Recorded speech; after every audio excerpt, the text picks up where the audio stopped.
তিনটা আমলের কথা নিয়ে আমি আলোচনা করছিলাম।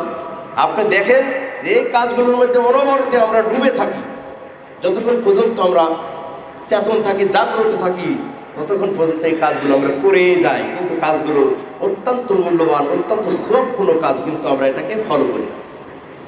এক কথা বলেছিলাম যে কথা, প্রথমত বলেছিলাম যে কথা, এই কথাটা হতে হবে যথাযথ যুক্তিসঙ্গত কথা হতে হবে, কোরআন এবং হাদিস ভিত্তিক।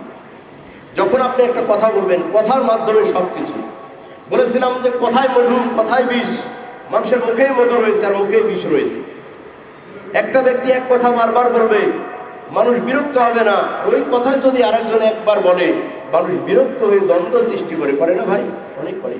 আমরা কিন্তু অনেক কথা বলি, অনেক কর্কশ ভাষা প্রয়োগ করি, কিন্তু কোনোদিন কোনো মুসল্লি আলহামদুলিল্লাহ পুনরায় উঠে দাঁড়িয়ে সামনাসামনি এরকম করেন না। কথা বলি কোরআন এবং হাদিস দিয়ে, কিন্তু কথার যুক্তি থাকতে হবে, কথার একটা ভ্যালু থাকতে হবে, কথার রস থাকতে হবে। কথাগুলো এইভাবে বলতে হবে। আপনাকে মানুষের সামনে যখন কথা বলবেন, কথাটি অবশ্যই যুক্তিসঙ্গত হতে হবে। তাহলে বলছিলাম যে তিনটা কাজ যদি মানুষ করতে পারে, মানুষের জীবনের ছোট ছোট যত গুনাহ রয়েছে, সাগিরা গুনাহগুলো আল্লাহ ক্ষমা করে দেবে। বলেছিলাম ইন্না ফিল জান্নাতি গুরাফান তুরা জুহুরুহা মিন বুতুনিহা, জান্নাতে এমন একটা প্রাসাদ রয়েছে যার ভিতর থেকে বাহির অংশ, বাহির থেকে ভিতরের অংশ দেখা যাবে। বলেন সুবহানাল্লাহ। আল্লাহর নবীর এক সাহাবী, গ্রাম্য একজন সাহাবী বললেন, ফাকারা আরাবিয়্যুন ওয়া লিমান ইয়া রাসূলুল্লাহ, একজন গ্রাম্য মানুষ এসে বললেন আল্লাহর নবীর নিকটে, গ্রাম থেকে উঠে আসা মানুষ বলেন, ইয়া রাসূলুল্লাহ, এটা কার জন্য? এই জান্নাতটা কার জন্য? আমাকে একটু শোনান, আমি শুনতে চাই। আল্লাহ নবী বলেন, লিমান আতাওয়াল কালাম, যে ব্যক্তি নম্রভাষী এবং মিষ্টি ভাষী, সুন্দর করে মানুষের সাথে কথা বলে, যার মুখমণ্ডল দ্বারা মানুষ কি পায় না? কষ্ট পায় না। যার হস্ত দ্বারা কি পায় না?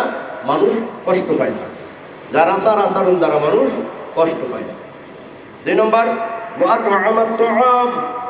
সে লোকজনকে খাওয়ায়, মানুষদেরকে খাওয়ায়, অনাহারীকে খাওয়ায়, বিধবাকে খাওয়ায়, ফকির মিসকিনকে খাওয়ায়, সাধ্য মোতাবেক মানুষের আপ্যায়ন করে। 2 নম্বর।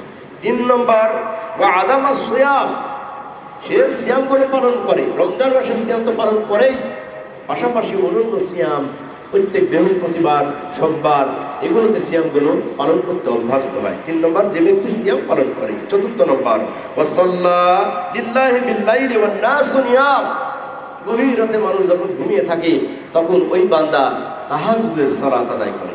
এই 4 প্রকার গুণ যাদের মধ্যে রয়েছে, তাদের জন্য ওই জান্নাতের ওই প্রাসাদ, যে প্রাসাদের ভিতর থেকে বাহির অংশ, বাহির থেকে ভিতরের অংশ দেখা যাবে। বলেন সুবহানাল্লাহ।